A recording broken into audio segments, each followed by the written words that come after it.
ਮਨੁੱਖ ਸਾਰੀ ਦੁਨੀਆ ਤੇ ਰਾਜ ਕਰਨਾ ਚਾਹੁੰਦਾ ਹੈ। ਬਾਣੀ ਕਹਿੰਦੀ ਹੈ ਜੇ ਜੁਗ ਚਾਰੇ ਆਰਜਾ, ਇੰਨੀ ਤੇ ਇਹਦੇ ਅੰਦਰ ਪਿਆਸ ਹੈ। ਮਹਾਰਾਜ ਨੇ ਬੜੀ ਲੰਮੀ ਕਲਪਨਾ ਕੀਤੀ ਹੈ। ਕਲਪਨਾ ਨਹੀਂ, ਇਹ ਯਥਾਰਥ ਹੈ, ਸੱਚ ਹੈ। ਮਨੁੱਖ ਦੇ ਅੰਦਰ ਜੀਣ ਦੀ ਕਿੰਨੀ ਇੱਛਾ ਹੈ। ਜੇ ਜੁਗ ਚਾਰੇ ਆਰਜਾ, ਹੋਰ ਦਸੁਣੀ ਹੋਏ। ਚਾਰ ਯੁੱਗਾਂ ਜਿੰਨੀ ਉਮਰ, ਉਹਦੇ ਤੋਂ ਵੀ ਫਿਰ 10 ਗੁਣੀ। ਪਹਿਲਾਂ ਤਾਂ 4 ਯੁੱਗਾਂ ਦੀ ਉਮਰ ਬੜੀ ਹੈ, ਇੰਨੀ ਤੇ ਇਹਦੀ ਇੱਛਾ ਹੈ। ਫਿਰ ਕੱਲਾ ਜੀਣਾ ਹੀ ਨਹੀਂ ਚਾਹੁੰਦਾ, ਫਿਰ ਇਹ ਵੀ ਚਾਹੁੰਦਾ ਜੇ ਮੈਂ ਜੀਵਾਂ ਤੇ ਮੈਨੂੰ ਲੋਕ ਜਾਣਨ ਵੀ। ਇਹ ਵੀ ਤੇ ਪਿਆਸ ਹੈ। ਨਵਾਂ ਖੰਡਾਂ ਵਿੱਚ ਜਾਣੀ ਹੈ, ਫਿਰ ਜਾਣੇ ਹੀ ਜਾਣੇ ਨਾ, ਸਾਰੇ ਨਾਲ ਵੀ ਚੱਲਣ। ਨਾਲ ਚੱਲੈ ਸਭ ਕੋਏ। ਇੱਕ ਹੋਰ ਵੀ ਗੱਲ ਹੈ, ਫਿਰ ਚੱਲਣ ਹੀ ਨਾ। ਚੰਗਾ ਨਾਉ ਰਖਾਏ ਕਹਿ, ਜਸ ਕੀਰਤ ਜਗ ਲੈ। ਜਗ ਦੀ ਕੀਰਤੀ ਵੀ ਹੋਏ, ਜਗ ਦੇ ਵਿੱਚ ਮੇਰਾ ਨਾਮ ਵੀ ਚੱਲੇ। ਇਹ ਮਨੁੱਖ ਦੇ ਪ੍ਰਾਣਾਂ ਦੀ ਪਿਆਸ ਹੈ। ਜਿਹੜਾ ਮਨੁੱਖ ਬਾਹਰੀ ਤੌਰ ਤੇ ਜੀ ਰਿਹਾ ਹੈ, ਉਹ ਇੱਥੋਂ ਤੇ ਹੀ ਜੀਣਾ ਚਾਹੁੰਦਾ ਹੈ। ਜਿਹੜਾ ਬਾਹਰੀ ਤੌਰ ਤੇ ਪਦਾਰਥਾਂ ਵਿੱਚ ਲੱਗਿਆ ਹੋਇਆ ਹੈ, ਉਹ ਇੱਥੋਂ ਤੇ ਹੀ ਜੀਣਾ ਚਾਹੁੰਦਾ ਹੈ। ਉਹਦੀ ਪਿਆਸ ਹੈ। ਇੱਕ ਪਿਆਸ ਅੰਦਰ ਦੀ ਹੈ। ਭਾਵੇਂ ਕਿ ਮਨੁੱਖ ਚਾਹੁੰਦਾ ਸ਼ਾਇਦ ਮੇਰੇ ਕੋਲ ਇੰਨੀ ਚੀਜ਼ਾਂ ਆ ਜਾਣਗੀਆਂ ਤੇ ਮੇਰੀ ਪਿਆਸ ਬੁਝ ਜਾਏਗੀ, ਪਰ ਗੁਰਬਾਣੀ ਕਹਿੰਦੀ ਨਹੀਂ, ਬੁਝਦੀ ਨਹੀਂ ਹੈ, ਵੱਧ ਜਾਂਦੀ ਹੈ। ਮਨੁੱਖ ਜਿਵੇਂ ਜਿਵੇਂ ਪਰਮਾਤਮਾ ਨੂੰ ਛੱਡ ਕੇ ਮਾਇਆ ਦੇ ਅਰਥੀ ਕਰਮ ਕਰਦਾ ਹੈ, ਕਾਰਜ ਕਰਦਾ ਹੈ, ਪਿਆਸ ਬੁਝਦੀ ਨਹੀਂ ਹੈ। ਪਿਆਸ ਜਦੋਂ ਹੋਰ ਲੱਗ ਜਾਂਦੀ ਹੈ। ਔਰ ਇਹ ਯਾਦ ਰੱਖਣਾ ਸਾਧ ਸੰਗਤ, ਪਰਮਾਤਮਾ ਦਾ ਜਦੋਂ ਨਾਮ ਲੈਂਦਾ ਮਨੁੱਖ, ਉਦੋਂ ਵੀ ਪਿਆਸ ਵੱਧ ਜਾਂਦੀ ਹੈ। ਮਾਧੋ ਜਨ ਕੀ ਪਿਆਸ ਨਾ ਜਾਏ, ਜਲ ਮੈਂ ਅਗਨ ਉਠੀ ਅਧਕਾਏ। ਉਹਦੀ ਵੀ ਜਦੋਂ ਅੰਦਰ ਪਿਆਸ ਹੈ, ਉਹ ਵੱਧਦੀ ਜਾਂਦੀ ਹੈ। ਹੋਰ ਨਾਮ ਪਰਮਾਤਮਾ, ਹੋਰ ਅੱਗੇ ਤੋਂ ਅੱਗੇ, ਅੱਗੇ ਤੋਂ ਅੱਗੇ ਡੂੰਘਾ ਚੱਲੀ ਜਾਂਦਾ ਹੈ। ਇੱਕ ਦਿਨ ਡੂੰਘਾ ਚੱਲਦਾ ਚੱਲਦਾ ਚੱਲਦਾ ਚੱਲਦਾ, ਸਮਝਦਾ ਸਮਝਦਾ ਇੱਕ ਦਿਨ ਸਮਾ ਜਾਂਦਾ ਹੈ। ਹੌਲੀ ਹੌਲੀ ਮਨ ਸਮਝਦਾ ਸਮਝਦਾ ਸਮਝਦਾ ਸਮਝਦਾ ਸਮਾ ਜਾਂਦਾ ਹੈ। ਕਿਹਦੇ ਵਿੱਚ ਸਮਾ ਜਾਂਦਾ ਹੈ? ਇਹ ਪਸਾਰੇ ਵਿੱਚ। ਮਨੁੱਖ ਨੂੰ ਸਮਝ ਸਮਝ ਕੇ, ਪਰਮਾਤਮਾ ਨੂੰ ਸਮਝ ਸਮਝ ਕੇ ਇਹ ਸਮਝ ਆਉਂਦੀ ਹੈ, ਇਹ ਪਰਮਾਤਮਾ ਮੈਂ ਤੇ ਨਾ ਸਮਝ ਹਾਂ। ਇੱਥੇ ਬ੍ਰੇਕ ਹੈ। ਜਿਸ ਦਿਨ ਮਨੁੱਖ ਇਹ ਕਹਿ ਦੇਗਾ ਪਰਮਾਤਮਾ ਇਹ ਸਾਰੀ ਦੁਨੀਆ ਸਿਆਣਿਆਂ ਦੀ ਆ, ਮੈਂ ਹੀ ਨਾ ਸਮਝਾਂ, ਬਸ ਸਮਝ ਲਓ ਉਸ ਦਿਨ ਇਹ ਸਮਾ ਜਾਏਗਾ ਪਰਮਾਤਮਾ ਵਿੱਚ। ਜਦੋਂ ਤਾਈਂ ਇਹ ਕਹਿ ਰਿਹਾ ਮੈਂ ਕੁਝ ਜਾਣਦਾ ਹਾਂ, ਮੈਂ ਸਮਝਦਾਰ ਹਾਂ, ਉਦੋਂ ਤਾਈਂ ਕੁਝ ਵੀ ਨਹੀਂ। ਜਿਸ ਦਿਨ ਆਪਣੇ ਆਪ ਨੂੰ ਇਹ ਨਾ ਸਮਝ ਮੰਨ ਲਏਗਾ, ਉਸ ਦਿਨ ਫਿਰ ਪਰਮਾਤਮਾ ਇਹਦੀ ਮਦਦ ਵਿੱਚ ਖਲੋ ਜਾਂਦਾ ਹੈ। ਹੁਣ ਜਦੋਂ ਤਾਈਂ ਆਪਣੇ ਆਪ ਹੀ ਖਲੋਤਾ ਹੈ, ਸਵੈਮਾਨ ਵਿੱਚ ਖਲੋਤਾ ਹੈ, ਉਦੋਂ ਤਾਈਂ ਕੁਝ ਵੀ ਨਹੀਂ। ਇਸ ਕਰਕੇ ਜਿੰਨੇ ਭਗਤ ਹੋਏ ਨੇ, ਸਾਰਿਆਂ ਨੇ ਅੰਤ ਦੇ ਵਿੱਚ ਆ ਕੇ ਇਸ ਅਵਸਥਾ ਤੇ ਪਹੁੰਚੇ ਨੇ, ਪਰਮਾਤਮਾ ਅਸੀਂ ਕੁਝ ਵੀ ਨਹੀਂ। ਮੈਂ ਕਛ ਨਹੀਂ ਹੋਂ ਕਛ ਨਹੀਂ, ਕਛ ਆਹੇ ਨਾ ਮੋਰਾ। ਅਵਸਰ ਲੱਜਾ ਰਾਖ ਲੈ ਹੋ, ਸਦਨਾ ਜਨ ਤੋਰਾ। ਮੇਰੀ ਅਵਸਰ ਰੱਖੋ ਪਰਮਾਤਮਾ, ਇਹ ਟਾਈਮ ਹੈ ਮੇਰੀ ਲੱਜਾ ਰੱਖ ਲਵੋ, ਕਿਉਂਕਿ ਇਹ ਸਦਨਾ ਜਨ ਤੁਹਾਡਾ ਹੈ। ਇਸ ਕਰਕੇ ਜਿਹੜੀ ਅੱਜ ਦੀ ਪੰਕਤੀ ਹੈ, ਅੱਜ ਦੀ ਪੌੜੀ ਦੇ ਵਿੱਚ ਮਹਾਰਾਜ ਪਰਮਾਤਮਾ ਕੀ ਕੀ ਕਰ ਸਕਦਾ ਹੈ ਉਹਦੇ ਉੱਤੇ ਹੈ, ਕਿਉਂਕਿ ਉਹ ਵੱਡਾ ਹੈ। ਵੱਡੇ ਕੀਆਂ ਵਡਿਆਈਆਂ, ਕਿਛ ਕਹਿਣਾ ਕਹਿਣ ਨਾ ਜਾਏ। ਉਹਦੇ ਵਿੱਚ ਕਿੰਨੀਆਂ ਵਡਿਆਈਆਂ ਨੇ, ਇਹ ਨਹੀਂ ਕਹੀਆਂ ਜਾ ਸਕਦੀਆਂ। ਉਹ ਕਿੰਨਾ ਕੁਛ ਕਰ ਸਕਦਾ ਹੈ, ਇਹ ਨਹੀਂ ਕਿਹਾ ਜਾ ਸਕਦਾ। ਕਥਨਾ ਕਥੀ ਨਾ ਆਵੈ ਤੋਟ, ਕਥ ਕਥ ਕਥੀ ਕੋਟੀ ਕੋਟ ਕੋਟ। ਉਹਦੇ ਬਾਰੇ ਕਥਨ ਨਹੀਂ ਕੀਤਾ ਜਾ ਸਕਦਾ। ਇੱਕ ਮਨੁੱਖ ਦੇ ਬਾਰੇ 2 ਕਿਤਾਬਾਂ ਵਿੱਚ ਕਥਨ ਹੋ ਜਾਏਗਾ, ਲਿਖੀਆਂ ਜਾਂਦੀਆਂ ਨੇ ਬਾਇਓਗ੍ਰਾਫੀਆਂ, 4 ਲਾਈਨਾਂ ਵਿੱਚ ਕਥਨ ਹੋ ਜਾਂਦੀਆਂ ਨੇ। ਪਰਮਾਤਮਾ ਕਥਨ ਤੋਂ ਬਾਹਰ ਹੈ, ਉਹਦੇ ਬਾਰੇ ਕਥਨ ਨਹੀਂ ਕੀਤਾ ਜਾ ਸਕਦਾ। ਇਹਦੇ ਵਿੱਚ ਮਹਾਰਾਜ ਕਹਿੰਦੇ ਪ੍ਰਭ ਭਾਵੈ ਮਾਨੁਖ ਗਤ ਭਾਵੈ। ਜਿਸ ਦਿਨ ਪਰਮਾਤਮਾ ਨੂੰ ਚੰਗਾ ਲੱਗਦਾ ਹੈ, ਉਸ ਦਿਨ ਮਨੁੱਖ ਨੂੰ ਗਤੀ ਪ੍ਰਾਪਤ ਹੁੰਦੀ ਹੈ। ਜਿਸ ਦਿਨ ਮਨੁੱਖ ਨੂੰ परमात्मा नूं चंगा लगदा है, उस दिन ये परमात्मा विच समाउंदा है। ਇਹਦੇ ਵਾਸਤੇ फिर मनुख ਲਈ परमात्मा नूं जानना बहुत ज़्यादा जरूरी हो जाता है, क्योंकि जदों तई उहनूं जानेगा नहीं उहदे विच समाएगा भी किवें। हुण आपां एक शब्द इत्थे आ रहा भाव है, जे उहनूं चंगा लगे ते गुरबाणी विच भी महाराज कहंदे मैं सारे ही कर्म कर लवांगा, तीरथ नहावां जे तिस भावां। जे उहनूं चंगा लगदा होए मैं तीर्थां ते भी नहा लांगा, पर जे उन्होंने चंगा ही नहीं लगता फिर मेरे नहाने का भी की फायदा। तीरथ नहावां जे तिस भावां, विण भाणे के नहाए करी, फिर नहा के मैं करांगा भी की। इस करके जिन्ने भी कर्म मैं करा ऐसे करा जिहड़े परमात्मा नूं चंगे लगदे होण, जिहड़े उस नूं चंगे लगदे होण वो कर्म करा। गुरबाणी दे विच वैसे तिन्नां कर्मां दा जिक्र आया भी है ਜਿਹੜੇ ਕਰਨ ਦੇ ਨਾਲ परमात्मा वस ਵਿੱਚ हो ਜਾਂਦਾ है। ਉਹ ਤਿੰਨ ਨੇ। ਪਹਿਲਾ ਕਰਮ ਹੈ ਨਿਵਣ ਸੋ ਅੱਖਰ, ਆਪਣੇ ਆਪ ਨੂੰ ਨਿਵਾਣ ਵਿੱਚ ਰੱਖਣਾ, ਮੈਂ ਕੁਝ ਵੀ ਨਹੀਂ।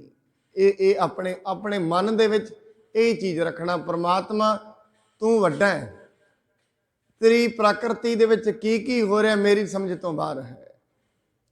तेरी प्रकृति दे विच कोई मूड बनया होया है, कोई सियाणा बनया होया है, तेरी प्रकृति है, तेरी कुदरत है। किसे मूड नूं तू सियाणा कर देना है, सियाणियां नूं मूर्ख कर देना है, ये भी तेरी प्रकृति है। तेरे तो बाहर ये चीज़ नहीं है, ये ओदी प्रकृति है। सियाणियां नूं मूड करना, मूड़ा नूं सियाणा करना, इस करके इहदी प्रकृति तो बाहर कुछ नहीं।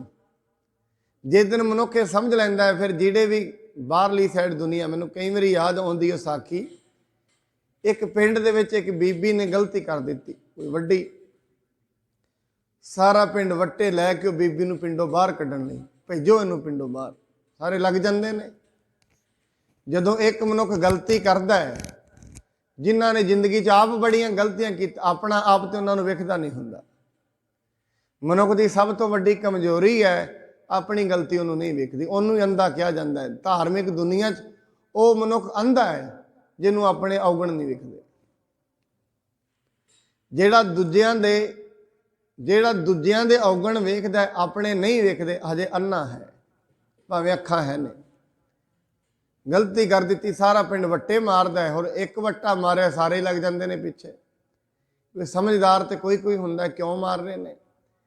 कहना इन्हें बड़ी वड्डी गलती की। एक साधु अगों आ गया, कि रब दा प्यारा, कहना खलो जाओ हुणे वट्टे मार लो। उन्हें वो बीबी नूं फड़िया, कहते हुण इहदे वट्टा वो मारियो जिन्हें जिंदगी च कदे गलती नहीं की, हुण वो वट्टा मारियो। सारे मुड़ गए।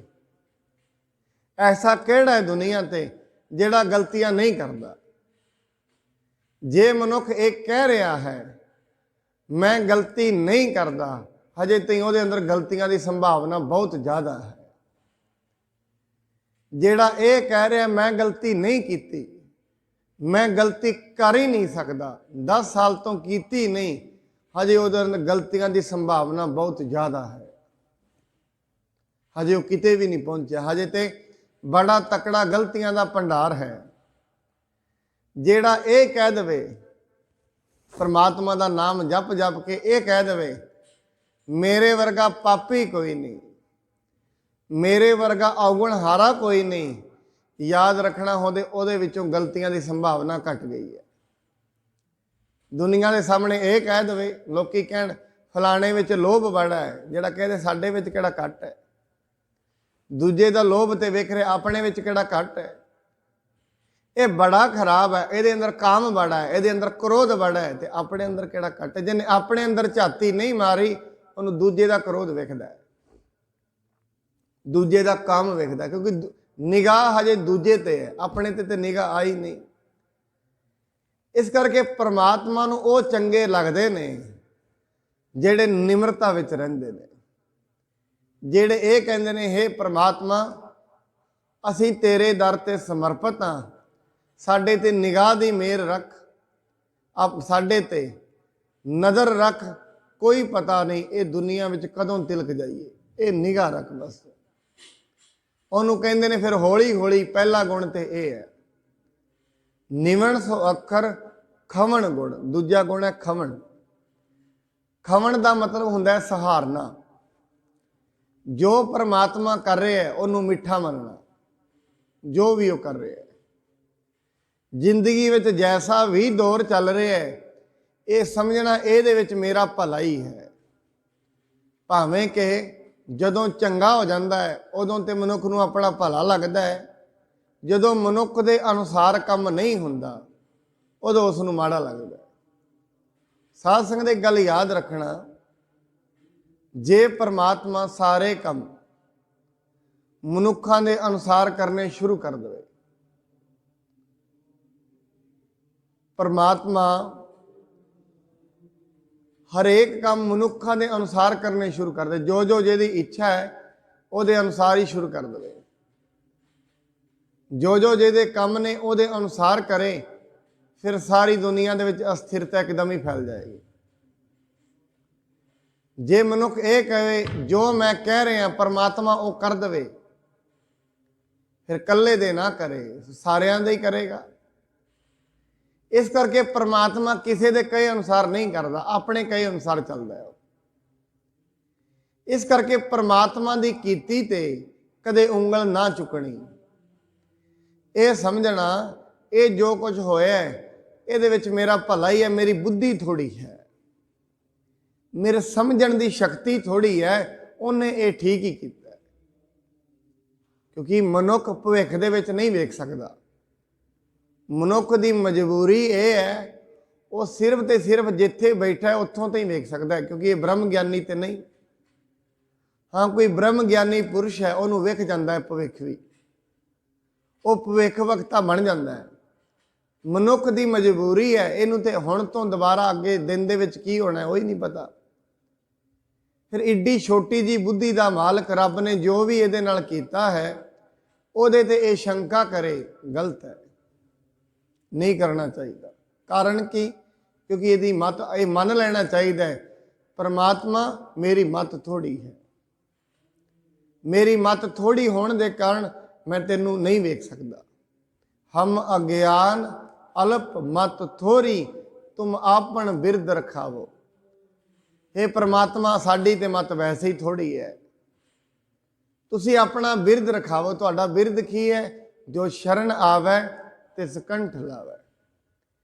पहला गुण निवाणता दे विच रहना।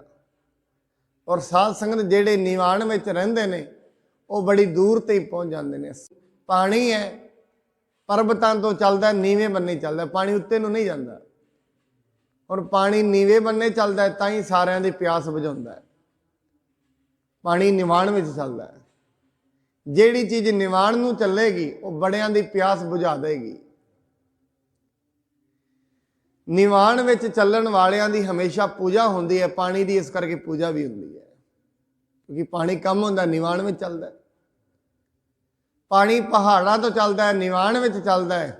नीवियां चलण वाले बाधावां भी बड़ियां आउंदियां ने, बड़े वड्डे वड्डे पत्थर पानी नूं रोकदे ने, पर नीवा चलता है, कितों ना कितों रास्ता बना के निकल जाता है, नीवे पार हो जाते हैं। अड़दा कौन है?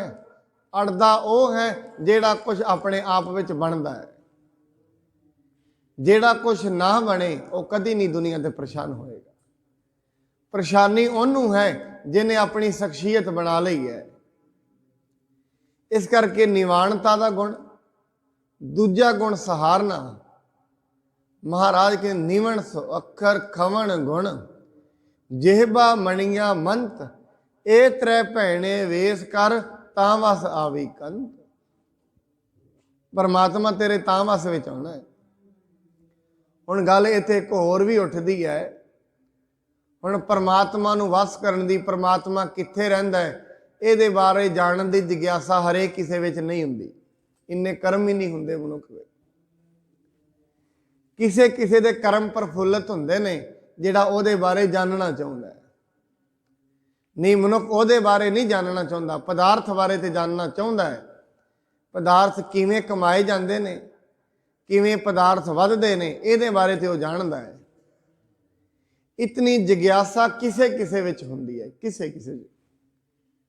ਮੈਂ ਫਿਰ ਬੇਨਤੀ ਕਰਾਂ, 10,000 ਮਨੁੱਖ ਬੈਠੇ ਹੁੰਦੇ ਹੁਣ, ਇੱਕ ਜਿਗਿਆਸੂ ਹੁੰਦਾ ਹੈ। 10,000 ਜਿਗਿਆਸੂ ਬੈਠੇ ਹੋਣ, ਕਹਿੰਦੇ ਉਹਨਾਂ ਵਿੱਚ ਇੱਕ ਸਾਧ ਹੁੰਦਾ ਹੈ। 10,000 ਸਾਧੂ ਬੈਠੇ ਹੋਣ, ਉਹਨਾਂ ਵਿੱਚ ਇੱਕ ਸੰਤ ਹੁੰਦਾ ਹੈ। ਇੱਥੇ ਅਨੁਮਾਨ ਤੁਸੀਂ ਆਪਣੇ ਆਪ ਲਾ ਲਓ। ਮਤਲਬ 10,000 ਲੋਕ ਬੈਠੇ ਹੋਣ, ਇੱਕ ਜਿਗਿਆਸੂ ਹੁੰਦਾ ਹੈ, ਜਿਹਨੂੰ ਜਾਣਨ ਦੀ ਸ਼ਕਤੀ ਹੁੰਦੀ ਹੈ, ਜਿਹਨੂੰ ਜਾਣਨ ਦੀ ਤਾਂਘ ਹੁੰਦੀ ਹੈ। ਉਹ ਕਿੱਥੇ ਹੈ? ਜਿਹੜਾ ਦੁਨੀਆ ਨੂੰ ਚਲਾ ਰਿਹਾ, ਜਿਹਨੇ ਮੈਨੂੰ ਜਨਮ ਦਿੱਤਾ ਹੈ, ਅੱਖਾਂ ਦਿੱਤੀਆਂ ਨੇ, ਘਰ-ਬਾਰ ਦਿੱਤੇ ਨੇ, ਉਹ ਰਹਿੰਦਾ ਕਿੱਥੇ ਹੈ? ਸੋ ਦਰ ਕੇਹਾ ਸੋ ਘਰ ਕੇਹਾ, ਜਿਤ ਬਹਿ ਸਰਬ ਸੰਭਾਲੇ। ਇਹ ਜਿਗਿਆਸਾ ਹੀ ਹੈ। ਉਹ ਦਰ ਕਿਹੜਾ ਹੈ? ਉਹ ਘਰ ਕਿਹੜਾ ਹੈ ਜਿੱਥੇ ਤੂੰ ਬਹਿ ਕੇ ਸਾਰਿਆਂ ਦੀ ਸੰਭਾਲ ਕਰਦਾ, ਸਾਰੇ ਜੀਵਾਂ ਨੂੰ ਪਾਲਦਾ ਹੈ? ਉਹ ਕਿੱਥੇ ਹੈ? ਇੱਡੀ ਜਿਗਿਆਸਾ ਕਿਸੇ ਕਿਸੇ ਵਿੱਚ ਹੁੰਦੀ ਹੈ। ਇਸ ਕਰਕੇ ਮਨੁੱਖ ਦਾ ਪਹਿਲਾਂ ਜਿਗਿਆਸੂ ਹੋਣਾ ਬਣਦਾ ਹੈ। ਫਿਰ ਜਿਗਿਆਸੂ ਜਿਹੜਾ ਸਾਰਾ ਦਿਨ ਖੋਜ ਪੜਤਾਲ ਤੇ ਰਹਿੰਦਾ। ਹੁਣ ਇਸ ਕਰਕੇ ਮਨੁੱਖ, ਤੀਜਾ ਗੁਣ ਮਨੁੱਖ ਵਿੱਚ ਜਿਹਬਾ ਮਣੀਆਂ ਮੰਤ। ਹੁਣ ਇਹ ਤ੍ਰੈ ਭੈਣੇ ਵੇਸ ਕਰ, ਤਾਂ ਵਸ ਆਵੀ ਕੰਤ। ਮਨੁੱਖ ਦਾ ਦੁਨੀਆ ਤੇ ਪ੍ਰਯੋਜਨ ਬਸ ਇੱਕੋ ਇੱਕ ਹੈ, ਪਰਮਾਤਮਾ ਨੂੰ ਮਿਲ ਜਾਣਾ। ਇਹ ਜੀਵ ਆਤਮਾ ਦਾ ਇਹੀ ਪ੍ਰਯੋਜਨ। ਜੀਵ ਆਤਮਾ ਦਾ ਪਰਮਾਤਮਾ ਨਾਲ ਮਿਲ ਜਾਣਾ, ਬਸ ਇਹਦੇ ਕਰਕੇ ਜੀਵਨ ਮਿਲਿਆ ਹੈ। ਬਾਕੀ ਸਰੀਰ ਨੂੰ ਭਰਨਾ ਹੈ ਬਸ। ਬਾਕੀ ਜਿਹੜੇ ਵੀ ਕੰਮ ਨੇ ਸਰੀਰ ਦੇ ਅਰਥੀ ਨੇ, ਜਿੰਨੇ ਵੀ ਨੇ, ਇਸ ਸਰੀਰ ਦੀ ਵਡਿਆਈ ਵਾਸਤੇ ਕੀਤੇ ਜਾਂਦੇ ਨੇ। ਇਹ ਸਰੀਰ ਨੂੰ ਲੁਕਾਉਣ ਵਾਸਤੇ ਘਰ ਬਣਾਏ ਜਾਂਦੇ ਨੇ, ਕੱਪੜੇ ਪਾਏ ਜਾਂਦੇ ਨੇ, ਰੋਟੀ ਖਵਾਈ ਜਾਂਦੀ। ਬਾਕੀ ਕੰਮ ਸਰੀਰ ਦੇ ਅਰਥੀ ਨੇ, ਪਰਮਾਰਥ ਦੇ ਅਰਥੀ ਨਹੀਂ ਹੈ। ਤਾਂ ਹੀ ਗੁਰਬਾਣੀ ਨੇ ਕਹਿ ਦਿੱਤਾ ਹੈ, ਅਵਰ ਕਾਜ ਤੇਰਾ ਕਿਤੇ ਨਾ ਕਾ। ਸਰੀਰ ਦੇ ਕੰਮ ਤੇ ਹੈਗੇ ਨੇ, ਜੀਵ ਆਤਮਾ ਦੇ ਕੋਈ ਕੰਮ ਨਹੀਂ ਹੈ। ਅਵਰ ਕਾਜ ਤੇਰਾ ਕਿਤੇ ਨਾ ਕਾਮ, ਸਰੀਰ ਨੂੰ ਨਹੀਂ ਕਹਿ ਰਹੇ, ਇਹ ਜੀਵ ਆਤਮਾ ਨੂੰ ਕਹਿ ਰਹੇ। ਅਵਰ ਕਾਜ ਤੇਰਾ ਕਿਤੇ ਨਾ ਕਾਮ, ਮਿਲ ਸਾਧ ਸੰਗਤ ਭਜ ਕੇਵਲ ਨਾਮ। ਇਹ ਤੇਰਾ ਮੇਨ ਕੰਮ ਹੈ।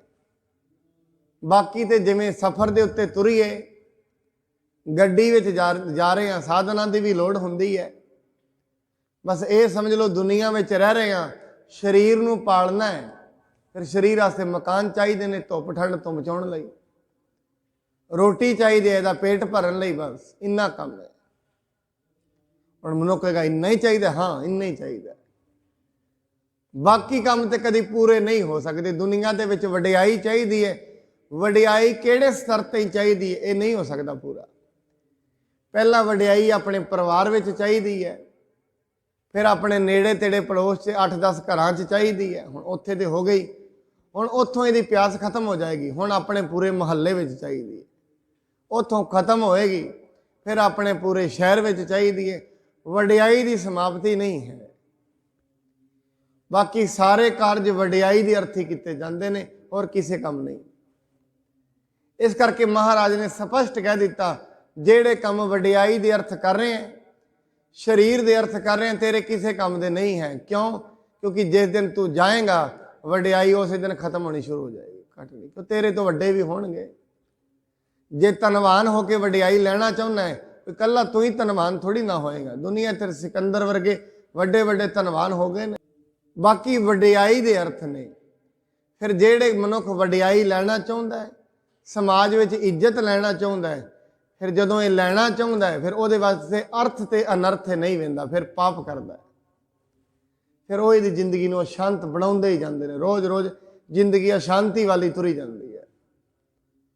ਇਸ ਕਰਕੇ ਸਾਹਿਬ ਕਹਿੰਦੇ ਨੇ, ਪ੍ਰਭ ਭਾਵੈ ਮਾਨੁਖ ਗਤ ਭਾਵੈ। ਜੇ ਪਰਮਾਤਮਾ ਨੂੰ ਚੰਗਾ ਲੱਗੇ, ਚੰਗਾ ਕਦੋਂ ਲੱਗੇਗਾ? ਜਦੋਂ ਇਹ 3 ਗੁਣ ਹੋਣਗੇ ਉਹਦੇ ਵਿੱਚ।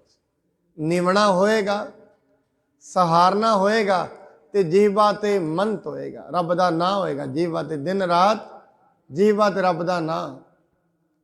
ਫਿਰ ਉਹਨੂੰ ਇਹ ਚੰਗਾ ਲੱਗ ਜਾਂਦਾ ਹੈ।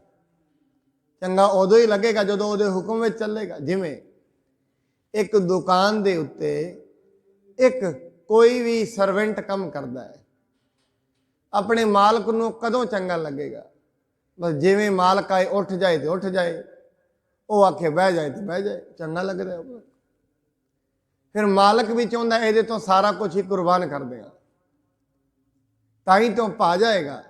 गुरु नानक नूं बाबा लहणा जी, गुरु अंगद देव जी क्यों पा गए? गुरु नानक नूं वेखो, भाई लहणा जी पा गए ने, फिर जे उन्हां वर्गे काम मनुख अज दा भी करे वो भी पा जाएगा, वो भी परमात्मा नूं पा जाएगा। किवें पा गए ने? हुक्म मनना। गुरु नानक ने कह दिता दिन है तो दिन है, कह दिता रात है तो रात है। जिवें एक बार बाबा बुढ़ा जी ते भाई लहणा दोवें बैठे ने, गुरु नानक ने बाबा बुढ़ा जी नूं भेजिया, वेखो बाहर कितना समा होया है। कहंदे महाराज दोपहर रात लंघ गई है। अंदर आए, महाराज कहते की होया? कहते दोपहर रात लंघ गई है। महाराज कहते नहीं 3 पैर लंघ गई है। फिर बाहर गए, नहीं महाराज 2 ही लंघी है। कहते फिर वेखो, फिर वेखो, नहीं महाराज 2 ही लंघी। महाराज कहते नहीं 3। बाबा लहणा जी तुसीं जाके वेखो बेटा किन्नी रात लंघ गई है? महाराज 2 पैर लंघी है। कि नहीं बेटा 3। एकदम मन में आ गया, गुरु कहता 3। बाहर जाके कहता नहीं महाराज बस 19 जिन्नी तुहाडे भाणे विच लंघी है 19 लंघ गई है, तुहाडे भाणे विच अग्गी लंघनी हो रह गई है। मैनू नहीं पता किन्ना लंघी है किन्ना नहीं, तेरे भाणे विच जिन्नी लंघी वो लंघ गई है। हुक्म अदुली करनी नहीं, जो गुर कहे सोई पल मानो। जे दिन कहता तो दिन है, रात कहता तो रात है। वो पा गए गुरु नानक नूं क्या? वो लोटा चुक के लिया, मारी छाल, चिक्कड़ दे विच छाल मारी कढ़ के लै पा गए। हुक्म मनना, हुक्म मनना ये नहीं वेखना, क्योंकि उन्होंने पता है गुरु नानक जेड़ी गल कह रहे ने बड़ी उच्ची कह रहे ने, मेरी मत छोटी है। जिस दिन मनुख मन लेगा मेरा गुरु जेड़ी मैनू गल कह रहा है बड़ी उच्ची है, मेरी भी मत छोटी है, मेरे तो जिंदगी में लागू नहीं हो रही। इस करके जदों भी गुरुद्वारे ते मनुख आउंदा ही है, वो कहना चाहिए महाराज तू परमेश्वर दीयां गल्लां दसदे हो, तुहाडीआं गल्लां बड़ियां उच्चियां ने, मेरी बुद्धि विच ते नहीं पैंदियां, समा नहीं सकदियां, कोई बुद्धि तो उचलियां गल्लां ने। बस ये अरदास है तुहाडे सन्मुख, ये बेनती है मैनू भी माड़ी मोटी समझ दे दिओ। बस ये अरदास, तुहाडीआं कीतियां होईयां गल्लां बुद्धि विच नहीं आ सकदियां, मेरी बुद्धि जोर लगा के इहनूं समा नहीं सकदी, इन्ना बुद्धि दे विच बल नहीं है, इन्ना ताण नहीं है। बस तू किरपा कर दे। इस करके जदों ऐसे शब्द मुख चों बोलेगा मन इहो जिहियां गल्लां करन लग जाएगा। एक तो मुख चों बोलने हुंदे ने, एक मन असमर्थता विखा देवे, मन कह दे गल ठीक है। जिस दिन मन कह देगा ठीक गल कहंदा है गुरु, मेरी एडी बुद्धि नहीं है, समझो उस दिन मन चल पिया है, उस दिन मन साडे वल दा हो गया। प्रभ भावै मानुख गत पावै, फिर परमात्मा नूं जे चंगा लगे मानुख गत पाउंदा है, उन्होंने मुक्ति मिल जाती। प्रभ भावै तां पाथर तरावै, जे उन्होंने चंगा लगता है पत्थरां नूं भी तरा दिंदा है, पानी ते भी तरा सकता है, कोई वड्डी गल नहीं है जे उन्होंने चंगा लगे। हुण मनुख कहेगा साइंस ते मनदी नहीं, साइंस ने तो ये रूल खोजे ने। मैं बड़ी वारी कहा साइंस की है? पदार्थों की खोज। सीधे तरफ से जो सोचा जाए साइंस की डेफिनेशन की है? पदार्थों की खोज, पदार्थों के गुण लभने।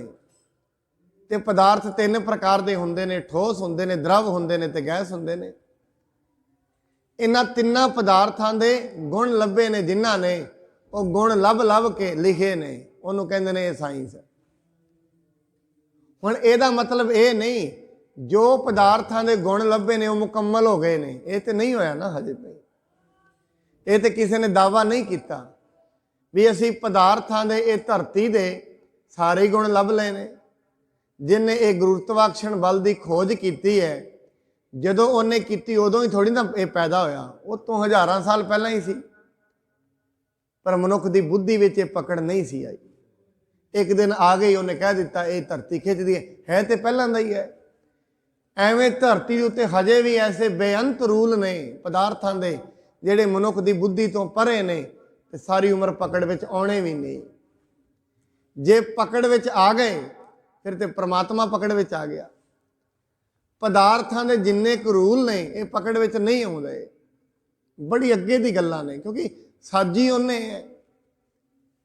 ਇਹ ਪ੍ਰਿਥਵੀ ਦੀ ਸਾਜਨਾ ਉਹਨੇ ਕੀਤੀ ਹੈ ਜਿਹੜਾ ਅਸਮਝ ਹੈ, ਜਿਹੜਾ ਸਮਝਿਆ ਨਹੀਂ ਜਾ ਸਕਦਾ, ਜਿਹੜਾ ਅਗੰਮ ਹੈ, ਜਿਹੜਾ ਅਗੋਚਰ ਹੈ, ਫਿਰ ਉਹਦੀ ਬਣਾਈ ਸ੍ਰਿਸ਼ਟੀ ਦੀ ਸਮਝ ਨਹੀਂ ਲੱਗਦੀ। ਇਸ ਕਰਕੇ ਪੱਥਰਾਂ ਨੂੰ ਤਰਾਉਣਾ ਇਹ ਵੀ ਇੱਕ ਉਹਦੀ ਕਲਾ ਹੈ। ਉਹ ਕਲਾ ਹਰੇਕ ਮਨੁੱਖ ਦੇ ਸਮਝ ਵਿੱਚ ਨਹੀਂ ਆਉਂਦੀ। ਜਿਹਦੇ ਸਮਝ ਵਿੱਚ ਨਹੀਂ ਆਉਂਦੀ ਉਹ ਆਪਣੀ ਖੋਜ ਨੂੰ ਮੁੱਖ ਰੱਖਦਿਆਂ ਇਹ ਕਹਿ ਦਿੰਦਾ ਹੈ ਨਹੀਂ ਇਹ ਕੁਝ ਵੀ ਨਹੀਂ ਹੈ, ਇਹ ਐਸਾ ਹੋ ਹੀ ਨਹੀਂ ਸਕਦਾ। ਕਿਉਂ? ਕਿਉਂਕਿ ਉਹਦੀ ਬੁੱਧੀ ਦੀ ਇੰਨੀ ਸਮਰੱਥਾ ਨਹੀਂ ਹੈ। ਹੁਣ ਜਦੋਂ ਮਨੁੱਖ ਦੀ ਬੁੱਧੀ ਦੀ ਸਮਰੱਥਾ ਨਾ ਹੋਏ ਜਾਂ ਉਹਨੂੰ ਆਪਣੀ ਬੁੱਧੀ ਦੇ ਉੱਤੇ ਹੰਕਾਰ ਹੋ ਜਾਏ, ਫਿਰ ਉਹ ਐਸੀਆਂ ਗੱਲਾਂ ਕਰੇਗਾ। ਜਿਹਨੂੰ ਆਪਣੀ ਮੱਤ ਦੇ ਉੱਤੇ ਹੰਕਾਰ ਹੋ ਗਿਆ ਉਹ ਕਹੇਗਾ ਐਸਾ ਹੋ ਹੀ ਨਹੀਂ ਸਕਦਾ। ਕਿਉਂ? ਇਹਦਾ ਮਤਲਬ ਤੇ ਉਹਦੀ ਮੱਤ ਮੁਕੰਮਲ ਹੋ ਗਈ। ਤੇ ਗੁਰਬਾਣੀ ਕਹਿੰਦੀ ਨਹੀਂ, ਪੂਰਾ ਤੇ ਕੋਈ ਵੀ ਨਹੀਂ ਹੈ ਦੁਨੀਆ ਵਿੱਚ। ਇਹਦਾ ਮਤਲਬ ਤੇ ਉਹ ਪੂਰਾ ਹੋ ਗਿਆ, ਉਹ ਤੇ ਮੁਕੰਮਲ ਕਰ ਲਈ ਉਹਨੇ ਖੋਜ। ਨਹੀਂ ਹੋ ਸਕਦੀ ਖੋਜ। ਪੱਥਰ ਤਰ ਸਕਦੇ ਨੇ। ਫਿਰ ਐਸਾ ਕਈ ਵਾਰੀ ਸਾਡੇ ਗਿਆਨੀ ਵੀ ਕਹਿ ਦਿੰਦੇ ਨੇ ਹੁਕਮ ਰਜ਼ਾਈ ਚੱਲਣਾ ਨਾਨਕ ਲਿਖਿਆ ਨਾਲ, ਪਰਮਾਤਮਾ ਹੁਕਮ ਤੋਂ ਬਾਹਰ ਨਹੀਂ ਹੁੰਦਾ। ਫਿਰ ਇਹਦਾ ਮਤਲਬ ਜਿਹੜਾ ਉਹਦਾ ਹੁਕਮ ਹੈ ਉਹਦੀ ਲਿਸਟ ਤੇ ਜਾਰੀ ਕਰੋ ਨਾ, ਉਹਦਾ ਹੁਕਮ ਕੀ ਹੈ। ਬਾਣੀ ਕਹਿੰਦੀ ਨਾਨਕ ਲਿਖਿਆ ਨਾਲ, ਕਿਹੜੇ ਕਿਹੜੇ ਉਹਦੇ ਹੁਕਮ ਨੇ ਲਿਖੋ ਪਹਿਲਾਂ ਸਾਰੇ। ਹੁਕਮ ਦਾ ਮਤਲਬ ਉਹ ਕੱਢਦੇ ਨੇ ਨਿਯਮ, ਤੇ ਨਿਯਮ ਲਿਖੋ ਸਾਰੇ ਉਹਦੇ ਬਹਿ ਕੇ। ਬਾਣੀ ਕਹਿੰਦੇ ਹੁਕਮ ਨਾ ਕਹਿਆ ਜਾਈ, ਨਿਯਮ ਹੀ ਤੇ ਨਹੀਂ ਕਹੇ ਜਾ ਸਕਦੇ। ਕਿੰਡੇ ਕਨੇ ਉਹਦੇ ਕੋਈ ਪਤਾ ਨਹੀਂ ਕਿਸੇ ਨੂੰ। ਇਹ ਸਰੀਰ ਦੇ ਅੰਦਰ ਕਦੋਂ ਕਿਹੜੀ ਬਿਮਾਰੀ ਲੱਗਦੀ ਹੈ ਔਰ ਡਾਕਟਰ ਕਹਿੰਦੇ ਨੇ ਇਹ ਨਵੀਂ ਆ ਗਈ ਹੈ। ਕਿੱਥੇ ਸਰੀਰ ਤੁਹਾਡੇ ਸਾਹਮਣੇ ਨਵੀਂ ਕਿੱਥੋਂ ਆ ਗਈ? ਹਜ਼ਾਰਾਂ ਹੀ ਅਲਾਮਤਾਂ ਲੱਗੀਆਂ ਹੋਈਆਂ ਨੇ, ਹਜ਼ਾਰਾਂ ਬਿਮਾਰੀਆਂ ਦੀ ਖੋਜ ਨੇ, ਇੱਕ ਦੋ ਰੋਜ਼ ਹੀ ਨਵੀਂ ਲੱਭ ਜਾਂਦੀ ਹੈ। ਨਵੀਂ ਹੈ, ਨਵੀਂ ਕਿੱਥੋਂ ਆ ਗਈ? ਇਹਦਾ ਮਤਲਬ ਸਰੀਰ ਦੀ ਵੀ ਖੋਜ ਅੱਜ ਤਾਈਂ ਮੁਕੰਮਲ ਨਹੀਂ ਹੋਈ ਹੈ। ਅੱਜ ਤਾਈਂ ਸਰੀਰ ਦੀ ਖੋਜ ਵੀ ਮੁਕੰਮਲ ਮਨੁੱਖ ਨਹੀਂ ਕਰ ਸਕਿਆ। ਇਸ ਕਰਕੇ ਪਰਮਾਤਮਾ ਸਮਰੱਥ ਹੈ, ਮਨੁੱਖ ਨੂੰ ਸਿਰਫ ਅਸਮਰਥਾ ਦਰਸਾਉਣੀ ਚਾਹੀਦੀ ਹੈ। ਪਰਮਾਤਮਾ ਮੈਂ ਕੁਝ ਵੀ ਨਹੀਂ, ਬਸ ਇਹ ਅਸਮਰਥਤਾ। ਪ੍ਰਭ ਭਾਵੈ ਤਾਂ ਪੱਥਰ ਤਰਾਵੈ, ਇਹਦਾ ਦੂਜਾ ਅਰਥ ਕਰਦੇ ਨੇ ਜਿਹੜੇ ਮਨੁੱਖ ਪੱਥਰ ਦਿਲ ਨੇ, ਵਕਾਰ ਕਰ ਕਰਕੇ ਜਿਹੜੇ ਪੱਥਰ ਦਿਲ ਬਣ ਚੁੱਕੇ ਨੇ, ਪਰਮਾਤਮਾ ਚਾਹੁੰਦਾ ਹੈ ਤੇ ਉਹਨਾਂ ਨੂੰ ਵੀ ਤਰਾ ਦਿੰਦਾ ਹੈ। ਉਹਨੇ ਅਜਾਮਲ ਨੂੰ ਤਰਾਇਆ ਹੈ, ਜਿਹਨੂੰ ਲੋਕ ਕਹਿੰਦੇ ਸੀ ਇਹ ਕਦੀ ਨਹੀਂ ਤਰ ਸਕਦਾ, ਉਹਨੇ ਗਣਕਾਂ ਨੂੰ ਤਰਾਇਆ ਹੈ। ਹੁਣ ਸਾਧ ਸੰਗਤ ਕਦੇ ਵੀ ਮਨੁੱਖ ਬੰਦਗੀ ਕਰੇ ਨਾ, ਇੱਕ ਵਾਰੀ ਗਣਕਾਂ ਨੂੰ ਜ਼ਰੂਰ ਵੇਖ ਲਵੇ। ਹਰੇਕ ਮਨੁੱਖ ਗਣਕਾਂ ਤੋਂ ਦੇ ਉੱਤੇ ਹੀ ਮੰਨਦਾ ਆਪਣੇ ਆਪ ਨੂੰ। ਜੇ ਤਾਰੀ ਲੈ ਗਣਕਾ ਬਿਨ ਰੂਪ ਕੁਬਿਜਾ, ਵਿਆਦ ਅਜਾਮਲ ਤਾਰੀ ਅਲੇ ਦੇਵਾ ਪਾਹਨ ਤਾਰੀ ਅਲੇ। हे ਪਰਮਾਤਮਾ ਤੇਰੇ ਹੁਕਮ ਦੇ ਵਿੱਚ ਤੇ ਪੱਥਰ ਵੀ ਤਰ ਗਏ ਨੇ। ਦੇਵਾ ਪਾਹਨ ਤਾਰੀ ਅਲੇ, ਰਾਮ ਕਹਿਤ ਜਨ ਕਸ ਨਾ ਤਰੇ। ਰੱਬ ਦਾ ਨਾਂ ਲੈਂਦੇ ਜਨ ਕਿਉਂ ਨਹੀਂ ਤਰਨਗੇ ਜਦੋਂ ਪੱਥਰ ਤਰ ਜਾਂਦੇ ਨੇ? ਪੱਥਰ ਵਰਗੇ ਦਿਲਾਂ ਨੂੰ ਤੂੰ ਤਰਾ ਦਿੱਤਾ ਉਹਦੇ ਹੁਕਮ ਦੇ ਵਿੱਚ। ਬਸ ਗੱਲ ਇੰਨੀ ਹੈ, ਮਨੁੱਖ ਨੂੰ ਵਿਸ਼ਵਾਸ ਹੋਣਾ ਚਾਹੀਦਾ ਹੈ। ਅੱਜ ਬੰਦਗੀ ਕੀਤੀ ਹੈ, ਮੈਂ ਬੜੀ ਵਾਰੀ ਬੇਨਤੀ ਕੀਤੀ, ਬੰਦਗੀ ਸਹਿਜਤਾ ਮਾਰਗ ਹੈ। ਅੱਜ ਸ਼ੁਰੂ ਕਰੋਗੇ, ਹੋ ਸਕਦਾ ਪ੍ਰਾਪਤੀ ਅੱਜ ਹੋ ਜਾਏ, ਹੋ ਸਕਦਾ 6 ਮਹੀਨੇ ਵੀ ਨਾ ਹੋਏ। ਇਹ ਮਾਰਗ ਸਹਿਜਤਾ ਦਾ ਹੈ। ਇੱਕ ਦੁਕਾਨ ਵੀ ਆਰੰਭ ਕਰੇ ਮਨੁੱਖ 3 ਸਾਲ ਤੇ ਹੀ ਸਹਿਜਤਾ ਰੱਖਦਾ, 4 ਸਾਲ ਤੇ। ਤੇ ਬੰਦਗੀ ਕਰਕੇ ਸੋਚਦਾ ਅੱਜ ਹੀ ਮਿਲ ਜਾਏ, ਅਰਦਾਸ ਅੱਜ ਕੀਤੀ ਕਹਿੰਦਾ ਅੱਜ ਹੀ ਮਿਲ ਜਾਏ। ਬਸ ਐਵੇਂ ਕਿਵੇਂ ਹੋਏਗਾ? ਅੱਜ ਤੂੰ ਕੀਤੀ ਹੈ, ਤੇਰਾ ਭਾਵ ਉਹਨਾਂ ਨਹੀਂ ਹੈ। ਕਰਦਿਆਂ ਕਰਦਿਆਂ ਜਿਸ ਦਿਨ ਭਾਵ ਜੁੜੇਗਾ ਉਸ ਦਿਨ ਕੰਪਲੀਟ ਹੋਣੀ ਹੈ ਅਰਦਾਸ, ਉਸ ਤੋਂ ਪਹਿਲਾਂ ਨਹੀਂ। ਪਹਿਲਾਂ ਤੇਰਾ ਭਾਵ ਵੇਖਿਆ ਜਾਣਾ ਹੈ, ਭਾਵ ਹੈ ਕਿ ਨਹੀਂ ਹੈ। ਜਿਸ ਦਿਨ ਭਾਵ ਬਣ ਜਾਏਗਾ ਉਸ ਦਿਨ ਕੰਪਲੀਟ ਹੈ। ਇਸ ਕਰਕੇ ਉਹਨੂੰ ਚੰਗਾ ਲੱਗਦਾ ਹੈ ਤੇ ਉਹ ਪੱਥਰਾਂ ਨੂੰ ਵੀ ਤਰਾ ਸਕਦਾ ਹੈ। ਏਡਾ ਵੱਡਾ ਪਰਮਾਤਮਾ ਹੈ। ਪ੍ਰਭ ਭਾਵੈ ਬਿਨ ਸਾਸ ਤੇ ਰੱਖੈ, ਜੇ ਉਹਨੂੰ ਚੰਗਾ ਲੱਗੇ ਬਿਨਾਂ ਸਾਹਾਂ ਤੋਂ ਵੀ ਰੱਖ ਸਕਦਾ ਹੈ। ਮੈਂ ਬੜੀ ਵਾਰੀ ਬੇਨਤੀ ਕੀਤੀ ਸਾਧ ਸੰਗਤ, ਵੱਡੇ ਵੱਡੇ ਮਕਾਨ ਢਹਿੰਦੇ ਨੇ, ਮਲਬਾ ਉੱਤੋਂ ਡਿੱਗਦਾ ਹੈ। ਕਈ ਵਾਰੀ ਮਨੁੱਖ 4-4 ਦਿਨਾਂ ਬਾਅਦ ਮਲਬੇ ਥੱਲੋਂ ਕੱਢਿਆ ਜਾਂਦਾ, ਮਨੁੱਖ ਜਿੰਦੇ ਹੁੰਦੇ ਨੇ। ਤੇ ਕਈ ਐਸੇ ਹੁੰਦੇ ਨੇ ਉਹ ਮਕਾਨ ਡਿੱਗਦਾ ਉਹਦੀ ਧੜਕਣ ਨਾਲ ਹੀ ਚਲੇ ਜਾਂਦੇ ਨੇ। ਉਹਦੀ ਧੜਕਣ ਨਾਲ ਹੀ ਲੈ ਜਾਂਦਾ ਹੈ। ਕਈਆਂ ਨੂੰ ਚਾਰ ਕਈ ਮਨੁੱਖ ਟ੍ਰੇਨ ਦੇ ਅੱਗੇ ਛਾਲ ਮਾਰਦੇ ਨੇ, ਟ੍ਰੇਨ ਉੱਤੋਂ ਲੰਘ ਜਾਂਦੀ, ਫਿਰ ਹੀ ਵੱਜ ਜਾਂਦੇ ਨੇ। ਕਈ ਬਾਹਰ ਖਲੋਤੇ ਡਿੱਗ ਜਾਂਦੇ ਨੇ। ਉਹਨੂੰ ਚੰਗਾ ਲੱਗੇ ਤੇ ਬਾਣੀ ਕਹਿੰਦੀ ਬਿਨਾਂ ਸਾਹਾਂ ਤੋਂ ਵੀ ਉਹ ਰੱਖ ਸਕਦਾ ਹੈ। ਪ੍ਰਭ ਭਾਵੈ ਬਿਨ ਸਾਸ ਤੇ ਰੱਖ, ਗਾਵੈ ਕੋ ਜੀ ਲੈ ਫਿਰ ਦੇਹ। ਇੱਕ ਵਾਰੀ ਜੀ ਖਿੱਚ ਕੇ ਲਾ ਜਾਂਦਾ, ਕਈ ਵਾਰੀ ਵੇਖੀਦਾ ਕਹਿੰਦੇ ਨੇ ਮਰ ਗਿਆ, ਦੁਬਾਰਾ ਫਿਰ 2 ਘੰਟੇ ਬਾਅਦ ਜੀ ਪੈਂਦਾ। ਹੁਣ ਉਹਦੇ ਵਿੱਚ ਸਾਹ ਦੁਬਾਰਾ ਕਿਵੇਂ ਚੱਲ ਗਏ? ਚੱਲ ਜਾਂਦੇ ਨੇ। ਫਿਰ ਐਸਾ ਉਹ ਕਰਦਾ ਹੈ। ਇੱਕ ਵਾਰੀ ਲੋਕੀ ਕਹਿ ਦਿੰਦੇ ਨੇ ਇਹ ਚਲਾ ਗਿਆ, 3 ਘੰਟੇ ਬਾਅਦ ਫਿਰ ਸਾਹ ਚੱਲ ਪੈਂਦੇ ਨੇ। ਹੁਣ ਇਹਦਾ ਮਤਲਬ ਤੇ ਹੈ ਸਾਹ ਉਹਦੇ ਹੱਥ ਵਿੱਚ ਨੇ, ਉਹ ਚਲਾ ਵੀ ਸਕਦਾ ਤੇ ਕੱਢ ਵੀ ਸਕਦਾ। ਸਾਇੰਸ ਇਹ ਕਹਿੰਦੀ ਹੈ ਇੱਕ ਵਾਰੀ ਸਾਹ ਗਏ, ਜਿਨ੍ਹਾਂ ਨੇ ਸਰੀਰ ਦੀ ਖੋਜ ਕੀਤੀ ਹੈ, ਪਦਾਰਥ ਖੋਜੀ ਨੇ, ਕਹਿੰਦੇ ਸਰੀਰ 'ਚੋਂ ਇੱਕ ਵਾਰੀ ਸਾਹ ਨਿਕਲੇ ਨਹੀਂ ਪੈਂਦੇ, ਉਹ ਦੁਬਾਰਾ ਫਿਰ ਪਾ ਦਿੰਦਾ। ਪ੍ਰਭ ਭਾਵੈ ਬਿਨ ਸਾਸ ਤੇ ਰਾਖੈ, ਪ੍ਰਭ ਭਾਵੈ ਤਾਂ ਹਰ ਗੁਣ ਭਾਖੈ। ਭਾਖੈ ਦਾ ਮਤਲਬ ਕਹਿਣਾ। ਜਦੋਂ ਪਰਮਾਤਮਾ ਨੂੰ ਚੰਗਾ ਲੱਗਦਾ ਹੈ, ਮਨੁੱਖ ਹਰੀ ਦੇ ਗੁਣ ਕਹਿੰਦਾ ਹੀ ਉਦੋਂ ਹੈ। ਤਾਂ ਹੀ ਤੇ ਬਾਣੀ ਦੇ ਵਿੱਚ ਬਾਰ-ਬਾਰ ਮਹਾਰਾਜ ਕਹਿੰਦੇ ਨੇ ਮੇਰੇ ਤੇ ਤਰਸ ਕਰ, ਮੇਰੇ ਤੇ ਮਿਹਰਾਮਤ ਕਰ, ਮੈਂ ਤੇਰੇ ਗੁਣ ਗਾ ਸਕਾਂ, ਮੈਨੂੰ ਇਹ ਦਾਤ ਦੇ ਦੇ। ਪ੍ਰਭ ਭਾਵੈ। ਹੁਣ ਜਦੋਂ ਇਹ ਵਾਲੀ ਅਰਦਾਸ ਕਰੇਗਾ, ਇੱਕ ਦਿਨ ਉਹਨੂੰ ਚੰਗਾ ਲੱਗੇਗਾ, ਕਿਉਂਕਿ ਉਹਦਾ ਬਿਰਧ ਹੈ। ਜੋ ਸ਼ਰਨ ਆਵੈ ਤਿਸ ਕੰਠ ਲਾਵੈ, ਇਹ ਬਿਰਧ ਸੁਆਮੀ ਸੰਦਾ। ਬਿਰਧ ਦਾ ਮਤਲਬ ਹੁੰਦਾ ਸੁਭਾਵ। ਹਰੇਕ ਮਨੁੱਖ ਦੇ ਆਪੋ ਆਪਣੇ ਸੁਭਾਵ ਨੇ, ਪਰਮਾਤਮਾ ਦਾ ਵੀ ਸੁਭਾਵ ਹੈ, ਇਹ ਸੁਭਾਅ ਹੈ ਉਹਦਾ। ਜਿਹੜੇ ਕਹਿ ਦਿੰਦੇ ਨੇ ਪਰਮਾਤਮਾ ਜੀ ਮੈਂ ਅਸਮਰਥ ਹਾਂ, ਮੇਰੀ ਕੋਈ ਸਮਰੱਥਾ ਨਹੀਂ, ਉਹ ਫਿਰ ਉਹਨੂੰ ਚੰਗੇ ਲੱਗਦੇ ਨੇ। ਉਹਨੂੰ ਚੰਗੇ ਲੱਗਦੇ ਨੇ ਜਿਹੜੇ ਅਸਮਰਥਤਾ ਦਰਸਾ ਦਿੰਦੇ ਨੇ। ਪਰ ਯਾਦ ਰੱਖਣਾ ਸਾਧ ਸੰਗਤ, ਜਿਹੜੇ ਪਰਮਾਤਮਾ ਦੇ ਅੱਗੇ ਅੜਦੇ ਨੇ, ਗੁਰਬਾਣੀ ਦਾ ਜੁਗੋ ਜੁਗ ਅਟਲ ਪ੍ਰਮਾਣ ਹੈ। ਅੱਜ ਤੋਂ ਹਜ਼ਾਰਾਂ ਸਾਲ ਤੋਂ ਲੈ ਕੇ ਜਿਨ੍ਹਾਂ ਨੇ ਹੰਕਾਰ ਕੀਤਾ, ਪਰਮਾਤਮਾ ਦਾ ਉਹਨਾਂ ਨਾਲ ਵੈਰ ਹੁੰਦਾ ਹੀ ਆਇਆ। ਜਿਹੜੇ ਕਹਿੰਦੇ ਅਸੀਂ ਕੁਛ ਹਾਂ, ਹਰ ਜੁਗ ਜੁਗ ਭਗਤ ਉਪਾਇਆ, ਪੈਜ ਰੱਖਦਾ ਆਇਆ ਰਾਮ ਰਾਜੇ। ਬਾਣੀ ਕਹਿੰਦੀ ਹਰ ਜੁਗ ਜੁਗ ਭਗਤ, ਹਰ ਨਾਕਸ਼ ਦੁਸ਼ਟ ਹਰ ਮਾਰਿਆ। ਹਰ ਨਾਕਸ਼ ਪ੍ਰਤੀਕ ਹੈ ਹੰਕਾਰ ਦਾ, ਜਿਹੜਾ ਕਹਿੰਦਾ ਮੈਂ ਸਾਰਾ ਕੁਛ ਹਾਂ। ਕਹਿੰਦਾ ਮੈਨੂੰ ਹੁਣ ਪਰਮਾਤਮਾ ਦੀ ਲੋੜ ਨਹੀਂ ਹੈ, ਮੇਰੇ ਕੋਲ ਪਦਾਰਥ ਬੜੇ ਨੇ, ਪਰਮਾਤਮਾ ਦੀ ਕਾਹਦੀ ਲੋੜ ਹੈ। ਜਦੋਂ ਦੁਨਿਆਵੀ ਤੌਰ ਤੇ ਪਦਾਰਥ ਵੱਧ ਜਾਂਦੇ ਨੇ, ਮੈਂ ਫਿਰ ਬੇਨਤੀ ਕਰਦੇ ਹਾਂ, ਪਦਾਰਥ ਵੱਧਦੇ ਨੇ, ਮਨੁੱਖ ਦੇ ਅੰਦਰ ਹਉਮੈ ਗ੍ਰਸੀ ਜਾਂਦੀ ਹੈ।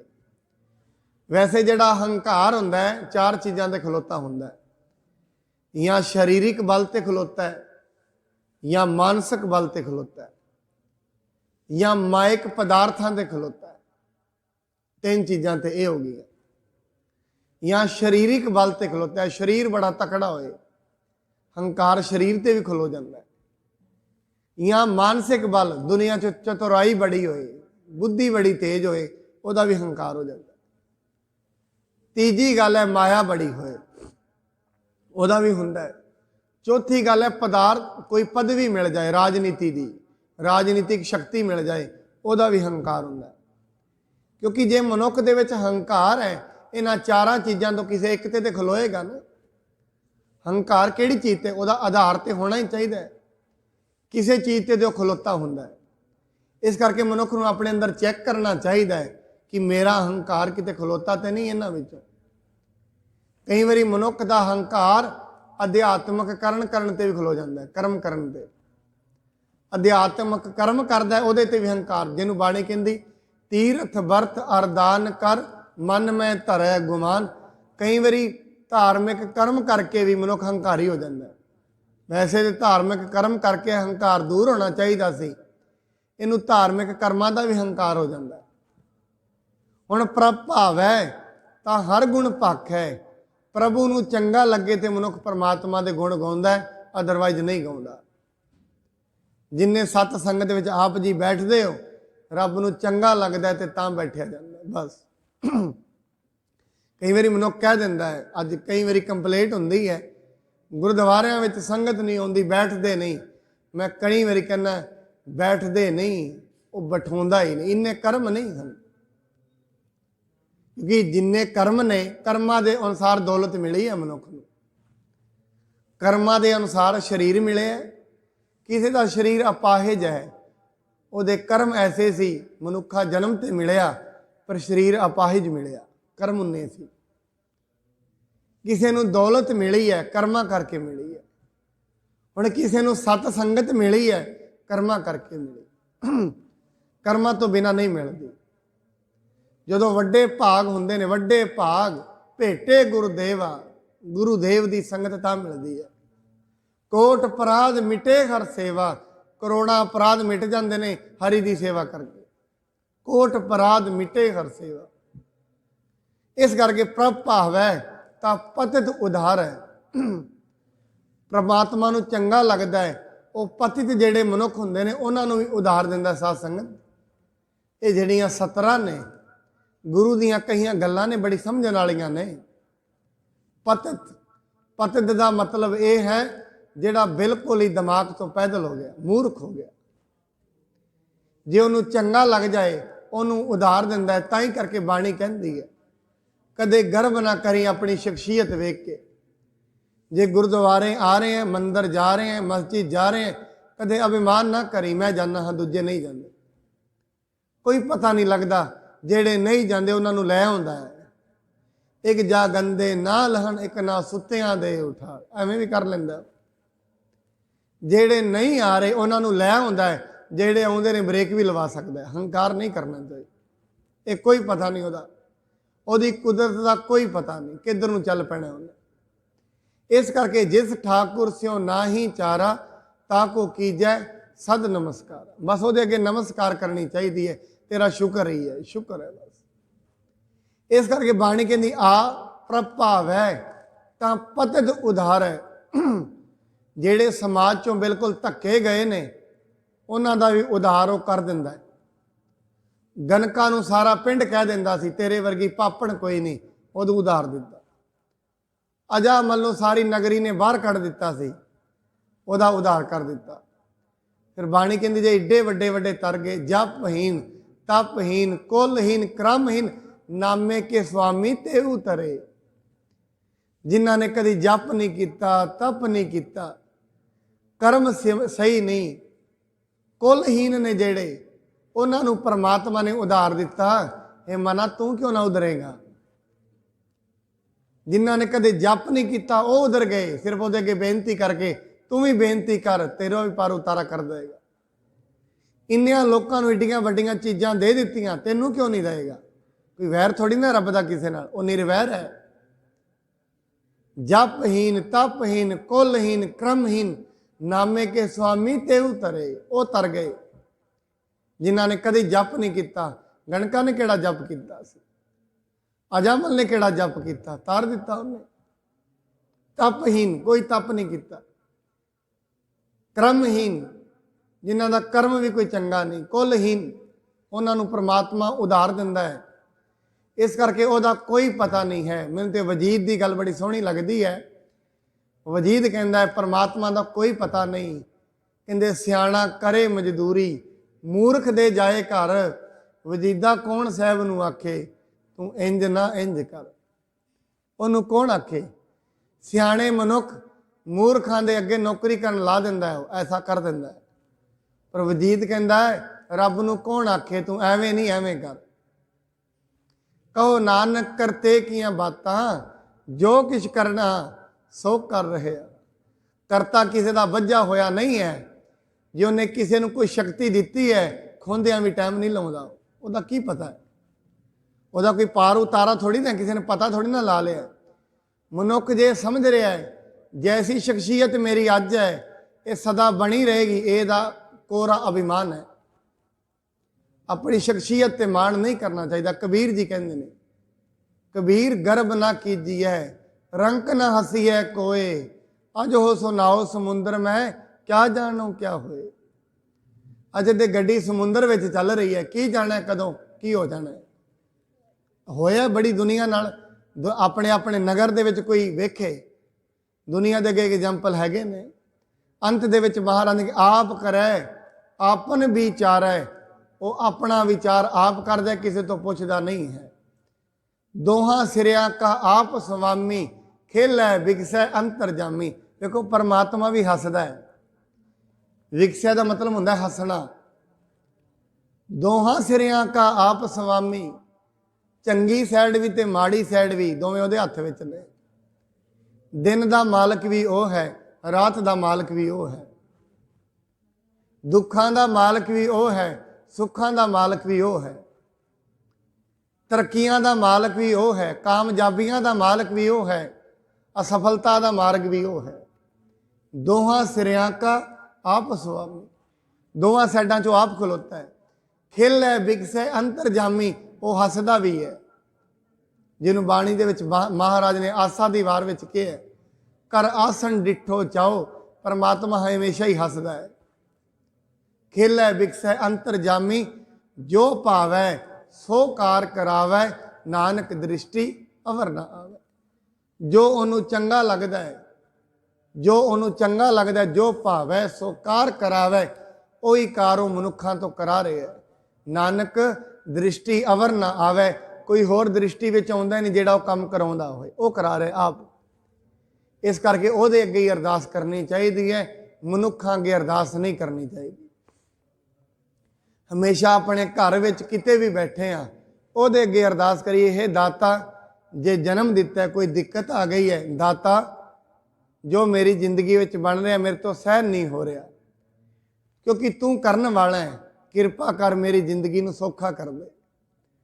ਜਦੋਂ ਐਸੀ ਅਰਦਾਸ ਮਨੁੱਖ ਕਰੇਗਾ, ਪਰਮਾਤਮਾ ਬਾਂਹ ਜ਼ਰੂਰ ਫੜਦਾ। ਬਾਣੀ ਕਹਿੰਦੀ ਹੈ, ਮਹਾਰਾਜ ਕਹਿੰਦੇ ਜੋ ਸ਼ਰਨ ਆਵੈ ਤਿਸ ਕੰਠ ਲਾਵੈ, ਇਹ ਬਿਰਧ ਸੁਆਮੀ ਸੰਦਾ। ਇਹ ਉਹਦਾ ਸੁਭਾਅ ਹੈ, ਜਿਹੜੇ ਉਹਦੀ ਸ਼ਰਨ ਵਿੱਚ ਪੈ ਜਾਂਦੇ ਨੇ ਉਹਨਾਂ ਦਾ ਪਾਰ ਉਤਾਰਾ ਉਹ ਕਰ ਦਿੰਦਾ ਹੈ। ਉਹਦੀ ਸ਼ਰਨ ਵਿੱਚ ਪੈਣਾ ਚਾਹੀਦਾ, ਉਹਦੇ ਅੱਗੇ ਬੇਨਤੀਆਂ ਕਰਨੀਆਂ ਚਾਹੀਦੀਆਂ, ਬਾਰ-ਬਾਰ ਬੇਨਤੀ ਕਰੀਏ। ਐਸੀ ਗੱਲ ਨਹੀਂ ਪਰਮਾਤਮਾ ਨਿਰਵੈਰ ਹੈ ਤੇ ਉਹ ਨਿਰਦਈ ਨਹੀਂ ਹੈ, ਦਇਆ ਵਾਲਾ ਹੈ, ਦਇਆਲ ਹੈ। ਬਾਰ-ਬਾਰ ਗੁਰਬਾਣੀ, ਰਾਖੋ ਰਾਖਣ ਹਾਰ ਦਿਆਲਾ, ਨਾਨਕ ਘਰ ਕੇ ਗੋਲੇ। ਬਾਰ-ਬਾਰ ਕਹਿੰਦੇ, ਹੇ ਦਿਆਲਾ ਮੈਨੂੰ ਰੱਖ ਲਓ, ਹੇ ਪਰਮਾਤਮਾ ਜੀ ਤੇਰਾ ਹਿਰਦਾ ਦਿਆਲਤਾ ਨਾਲ ਭਰਿਆ ਹੋਇਆ ਹੈ, ਮੈਨੂੰ ਰੱਖ ਲਓ। ਐਸੀ ਬੇਨਤੀਆਂ ਮਨੁੱਖ ਨੂੰ ਕਰਨੀਆਂ ਚਾਹੀਦੀਆਂ ਨੇ। ਜਿਵੇਂ ਇਹ ਬੇਨਤੀ ਕਰੇਗਾ, ਪਰਮਾਤਮਾ ਸਹਾਈ ਹੋ ਜਾਂਦਾ ਹੈ। ਇੰਨੀਆਂ ਬੇਨਤੀਆਂ ਪ੍ਰਵਾਨ ਕਰਨੀਆਂ ਜੀ। ਹੋਈ ਭੁੱਲ ਚੁੱਕ ਦੇ ਲਈ ਖਿਮਾ ਕਰਨੀ, ਗੁਰੂ ਜੀ ਕਿਰਪਾ ਕਰਨ। ਸਭਨਾਂ ਦਿਆਂ ਘਰਾਂ ਪਰਿਵਾਰਾਂ ਵਿੱਚ ਸੁੱਖ ਸ਼ਾਂਤੀ, ਦੇਹ ਅਰੋਗਤਾ ਦੀ ਦਾਤ ਬਖਸ਼ਣ, ਤਾਂ ਜੋ ਅਸੀਂ ਇਸੇ ਤਰੀਕੇ ਨਾਲ ਗੁਰਦੁਆਰੇ ਸਤ ਸੰਗਤ ਵਿੱਚ ਆ ਕੇ ਆਪਣੇ ਜੀਵਨ ਦੀਆਂ ਅਮੋਲਕ ਘੜੀਆਂ ਨੂੰ ਸਫਲ ਕਰ ਸਕੀਏ। ਇੰਨੀਆਂ ਬੇਨਤੀਆਂ ਪ੍ਰਵਾਨ। ਵਾਹਿਗੁਰੂ ਜੀ ਕਾ ਖਾਲਸਾ, ਵਾਹਿਗੁਰੂ ਜੀ ਕੀ ਫਤਿਹ।